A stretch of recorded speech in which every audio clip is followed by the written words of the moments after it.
नमस्कार, आप सभी का स्वागत है द मनमौजी पर और मैं हूं स्नेहा आपके साथ। भारत का पड़ोसी देश बांग्लादेश इस वक्त हिंसा की आग में जल रहा है।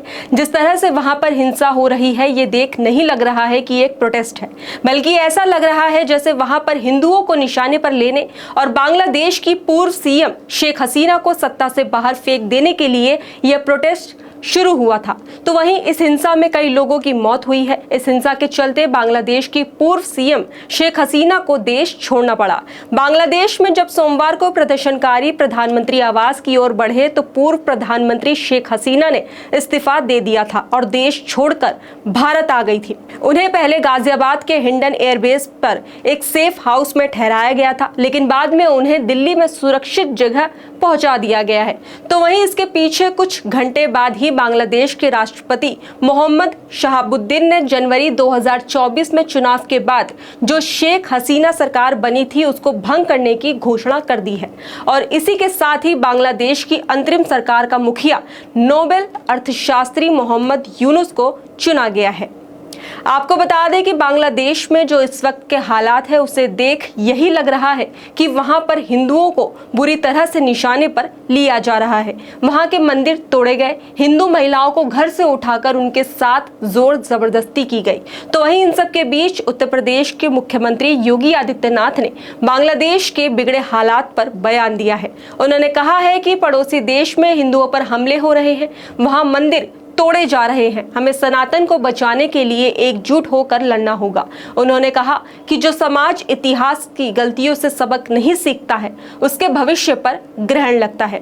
बता दें कि एक न्यूज एजेंसी से बात करते हुए मुख्यमंत्री योगी आदित्यनाथ ने कहा कि आप दुनिया की तस्वीर वर्तमान में देख रहे हैं, कुछ तो हमें देखना पड़ेगा। आज भारत के तमाम पड़ोसी जल रहे हैं, मंदिर तोड़े जा रहे हैं, चुन चुनकर हिंदुओं को निशाना बनाया जा रहा है, तब भी हम इतिहास की परतों को ढूंढने का प्रयास नहीं कर रहे हैं। इस प्रकार की स्थिति क्यों पैदा हुई है? तो वहीं एक तरफ जहां उत्तर प्रदेश के मुख्यमंत्री योगी आदित्यनाथ लोगों से अपील कर रहे हैं कि हमें एकजुट होकर लड़ना होगा, तो वहीं दूसरी तरफ विपक्ष के नेता अलग ही बयान दे रहे हैं और उनके बयान ऐसे वैसे नहीं है। चलिए आपको पहले उनके बयान के बारे में बताते हैं कि किसने क्या बयान दिया और किस पार्टी से है वो। तो ये जो बयान है जिसमें कहा गया है कि बांग्लादेश में जिस तरह की घटनाएं घटित हो रही है वैसी भारत में भी हो सकती है, भले ही सतह पर चीजें सामान्य ही क्यों ना नजर आए। तो ये जो बयान है ये बयान कांग्रेस के वरिष्ठ नेता ने सलमान खुर्शीद ने दिया है। जी हाँ, ये जो बयान है और कोई नहीं बल्कि विपक्ष के ही नेताओं का हो सकता है, क्योंकि ये ऐसा चाहते हैं, इनकी ऐसी मंशा है। मैं आपको कांग्रेस के ही एक और नेता का बयान बताती हूँ जिसमें वो खुलेआम बोल रहे हैं कि श्रीलंका और बांग्लादेश के बाद अब भारत का नंबर है। कांग्रेस नेता सज्जन वर्मा ने यह बयान बांग्लादेश में हुए तख्तापलट के बाद दिया है। उन्होंने प्रधानमंत्री और केंद्रीय गृह मंत्री को चुनौती देते हुए कहा कि आज मैंने आह्वान किया कि नरेंद्र मोदी, अमित शाह, मोहन यादव और कैलाश विजयवर्गीय सुन ले। कल बांग्लादेश की जनता प्रधानमंत्री आवास में घुस गई और 6 महीने पहले श्रीलंका की जनता प्रधानमंत्री आवास में घुस गई थी। उन्होंने कहा देश की जनता से अब भ्रष्टाचार सहन नहीं हो रहा है, इसलिए अब वह उनके घरों में भी घुस जाएगी। श्रीलंका और बांग्लादेश के बाद अब जो है भारत का नंबर आएगा। मैं तो सिर्फ इतनी बात कहना चाहता हूँ, 2 दिन से टीवी पे आप देख रहे हो बांग्लादेश की जनता शेख हसीना की गलत नीतियों की वजह से, बांग्लादेश की सरकार की गलत नीतियों की वजह से कल प्रधानमंत्री आवास में घुस गई, राष्ट्रपति भवन में घुस गई। याद रखना नरेंद्र मोदी जी, एक दिन ये जनता जितने सड़क पे हिलोरे ले रही है, एक दिन तुम्हारी गलत नीतियों से तुम्हारे प्रधानमंत्री निवास में घुस जाएगी, कब्जा कर लेगी। अभी श्रीलंका में हुआ, पहले श्रीलंका में जनता प्रधानमंत्री के घर में घुसी, अब बांग्लादेश में घुसी, अब भारत का नंबर है।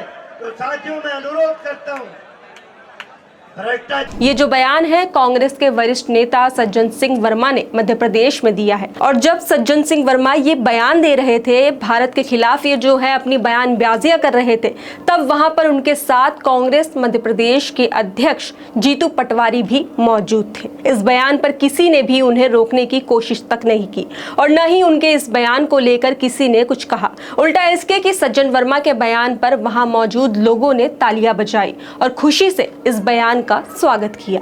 सज्जन वर्मा का समर्थन देते हुए लोग वहां पर नजर आए। देखिए, ये है कांग्रेस के नेता जो लोगों को भड़काने का काम कर रहे हैं, लोगों को किस तरह से गुमराह कर रहे हैं। उत्तर प्रदेश के मुख्यमंत्री योगी आदित्यनाथ जो लोगों से साथ में आने की अपील कर रहे हैं, और वहीं दूसरी तरफ विपक्ष के नेता क्या कर रहे हैं? भड़काने का काम, आपस में लड़ाने का काम।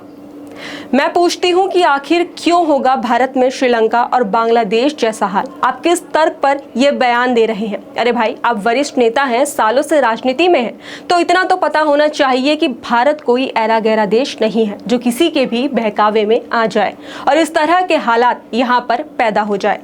देश के पीएम नरेंद्र मोदी जो देश को हर तरह से मजबूत करने में जुटे हुए हैं, तो वहीं हमारे देश के विपक्ष के जो नेता है वो ये मन्नत मांग रहे हैं कि देश में श्रीलंका और बांग्लादेश जैसे हालात पैदा हो, क्योंकि इनके जो बयान है इससे साफ यही होता है कि ये लोग भी केंद्र सरकार को बाहर निकालने के लिए ऐसा कर सकते हैं। ये लोग किसी भी हद तक जा सकते हैं। एक तरफ जहां हिंदुओं पर नरसंहार हो रहा है, उन्हें मारा जा रहा है, लड़कियों को घर से उठाकर ले जाया जा रहा है, तो ऐसे में किसी भी विपक्ष के नेता का कोई भी बयान सामने नहीं आया है। वहीं अगर हिंदुओं की जगह मुस्लिमों के साथ ऐसा हो रहा होता, तब विपक्ष का एक एक नेता उठ खड़ा होता और सरकार से उनकी सलामती के सवाल खड़े करता। बता दें कि बांग्लादेश में सरकारी नौकरियों में आरक्षण सिस्टम के खिलाफ शुरू हुआ विरोध प्रदर्शन देश भर में भयंकर लूटपाट और दंगों में बदल गया। इन दंगों में अल्पसंख्यक समुदाय, खासकर हिंदुओं को प्रदर्शनकारी निशाना बना रहे हैं। जिहादी जो प्रदर्शनकारी के भेष में छिपे हुए हैं, वो मंदिरों को आग लगाने और हिंदुओं के घरों और दुकानों पर तोड़फोड़ कर रहे हैं। ऐसी घटनाओं के कई वीडियो सोशल मीडिया पर वायरल हो रहे हैं। आपको बता दें कि बांग्लादेश में हिंदुओं पर अत्याचार कोई नई बात नहीं है। साल 1951 में बांग्लादेश की आबादी में हिंदुओं की हिस्सेदारी जो थी वो 22% थी, जो अब घटकर मात्र 8% रह गई है।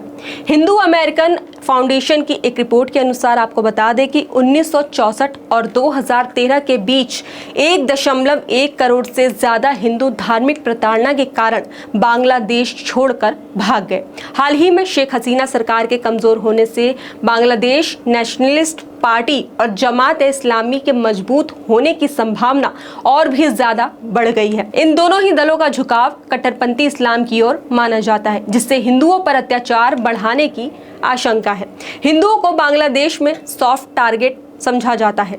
बांग्लादेश में हिंदुओं पर यह हमले 2021 के बाद से सबसे ज्यादा गंभीर हुए हैं, जब प्रधानमंत्री नरेंद्र मोदी की यात्रा के बाद देश भर में विरोध प्रदर्शन हुआ था। उस दौरान हुई हिंसा में कई हिंदू मंदिरों पर हमले हुए थे और बहुत सारे हिंदू घायल हुए थे। तो वहीं बांग्लादेश में हिंदुओं पर हो रहे अत्याचारों की खबरों से भारत में चिंता बढ़ गई है। बांग्लादेश में हिंदुओं की आबादी घटकर 8% रह गई है और 1964 से 2013 के बीच 1.1 करोड़ से ज्यादा हिंदू धार्मिक प्रताड़ना के कारण देश छोड़कर भाग चुके हैं। इस स्थिति को देखते हुए पश्चिम बंगाल के विपक्ष के नेता शुभेंदु अधिकारी ने ममता बनर्जी सरकार को चेतावनी दी है कि अगर बांग्लादेश से हिंदू शरणार्थी आते हैं तो उन्हें शरण देने के लिए सरकार तैयार रहे। बांग्लादेश में हिंदुओं की स्थिति चिंताजनक बनी हुई है। हाल ही के दिनों में हिंदुओं पर हमलों की खबरों ने डर का माहौल पैदा कर दिया है। तो वहीं इस बात की पूरी पॉसिबिलिटी है कि शेख हसीना के जाते ही बांग्लादेश में बेगम खालिदा जिया की बांग्लादेश नेशनल पार्टी और जमात जैसे कट्टरपंथी संगठन हावी हो जाएंगे, क्योंकि ये वो संगठन है जो कट्टर इस्लाम को फॉलो करते हैं, जो पाकिस्तान के इशारे पर नाचते हैं, जो शेख हसीना को इसलिए पसंद नहीं करते हैं क्योंकि वो भारत की सपोर्टर थी। तो कुल मिलाकर शेख हसीना के बांग्लादेश का पीएम ना रहने के बाद भारत के लिए जो कुछ गलत हो सकता था वो हो रहा है।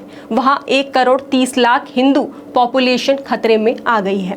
बांग्लादेश की कमान कट्टरपंथियों के हाथों में चली गई है, जिससे अब वहां पर जो 8% हिंदू बचे हुए हैं शायद अब वो न रहे। तो वहीं भारत में रह रहे कुछ जिहादी शेख हसीना के जाने पर खुश हैं, क्योंकि जब भी दुनिया में किसी चुनी हुई पार्टी के खिलाफ कोई आंदोलन होता है जहां पर जनता राष्ट्रपति या फिर प्रधानमंत्री के घर में घुसकर सामान फेंकती है, चुराती है, ऐसा करके वो हिंसक भीड़ उस देश के मुखिया को डराती है, तो इसे देख भारत में बैठे कई लोग सपने देखने लगते हैं। जो कट्टरपंथी है, जो जिहादी है, जो विपक्ष के कुछ नेता हैं जो ऐसी बयानबाजियां कर रहे हैं, वो ये सपने देखने लग जाते हैं कि जो केंद्र में सरकार है उसे भी उसी तरह उखाड़ फेंकेंगे। उन्हें लगता है कि सेंटर में बैठी जिस सरकार को हम पसंद नहीं करते हैं, जिस सरकार को अपने इतने प्रोपोगेंडा के बावजूद हम उखाड़ नहीं फेंक पा रहे हैं, इस सरकार के साथ भी यही होना चाहिए। इसलिए तो विपक्ष के नेता ऐसे बयान दे रहे हैं जिससे लोगों में हिंसा फैलाने का उबाल पैदा हो। एक तरह से भारत में बैठे कट्टरपंथी एलिमेंट्स को यह मैसेज देते हैं कि तुम भी ऐसा कर सकते हो। यह पूरी तरह से जायज है, क्योंकि आज तुम भी दबाए जा रहे हो, तुम्हारी आवाज को दबाया जा रहा है, तुम्हें चुप कराया जा रहा है। यानी यह लोग उस भीड़ तक एक मैसेज पहुंचाते हैं कि देखो प्यारो, पूरी दुनिया में सताए हुए लोग सरकारों को उखाड़ कर फेंक रहे हैं और तुम अभी तक टीवी के आगे बैठे हुए हो। जाओ अपने जैसे 500 और सिरफिरों को इकट्ठा करो और बोल दो सरकार को कि हम भी ऐसा कर सकते हैं। उन पर हमला कर दो, कुछ भी करो और सरकार को उखाड़ फेंको। इसी हवाई हसरत में ये लोग इस हद तक अंधे हो चुके हैं कि शेख हसीना के बांग्लादेशी पीएम न रहने पर भी भारत के साथ सिर्फ और सिर्फ बुरा होगा, ये इनको समझ नहीं आ रहा है। वहां के लाखों हिंदू खतरे में आ जाएंगे, पाकिस्तानी एलिमेंट्स वहां अपनी जड़ें जमा लेगा, बांग्लादेश से लगे भारत के बॉर्डर से घुसपैठ बढ़ सकती है, चीन भी बांग्लादेश को अपने पाले में ले लेगा। लेकिन इसके बावजूद लोग बस जिहादी नशे में चूर हैं। इस खबर पर आपकी क्या राय है, हमें कमेंट बॉक्स में जरूर बताएं।